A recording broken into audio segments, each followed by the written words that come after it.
সবাই জানো যে মনার শরীর খারাপ, তো মনা কিন্তু আমাদের বাড়িতে এসেছে। আর দেখো মনা কিন্তু স্বাগতম জানিয়েছি, মালা পরিয়েছি। বলেন কি?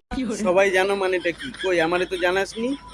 হ্যাঁ, তোর শরীর খারাপ তো তোদের বাড়ি গেছে কেন? তোরা কি ডাক্তার? হ্যাঁ, ওরে হসপিটালে নিয়ে যা, এনআরএস হসপিটালে। ওই রাজুদা পরোটা বিক্রি করে, ওর পাশের গলি দিয়ে সোজা যাবি, এনআরএস হসপিটাল। তোর বাড়িতে গেছে কি করতে? ওর মালা পরিয়েছিস কেন? আজকে লাস্ট দিন নাকি ওর? আর ও তো কোনো কিছু খেতেই পারছি না, যার জন্য কিন্তু একটা পিৎজা অর্ডার করেছে। এই দেখো। কেন রে, তোদের বাড়িতে গ্যাস নাই? গ্যাস ফুরিয়ে গেছে? রান্না করতে পারিস না? পিজা নিয়ে এসছিস, পিজা খেতে পারবে? আরে ডালিয়া বানিয়ে খাওয়া, ওর শরীর খারাপ। কি হয়েছেটা কি? পাতলা পায়খানা? হ্যাঁ, ও পিৎজাটাই শুধু একমাত্র খেতে পারছে।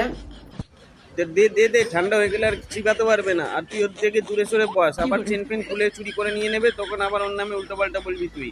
তুই জানিস যখন ও চেন চুরি করে, তাহলে ওরে ঘরে এনে বসানোর কি দরকার তোর? আর ও তো পিৎজা টিৎজা এরকম খায় না, গ্রামে থাকে। তো যাই হোক, শহরে এসে সব পিৎজা খাইছে। তো তুই কোন শহরে থাকিস রে তোরা? হ্যাঁ, তোরা গ্রাম আর শহর মিলে আমাদের শহরে আয়।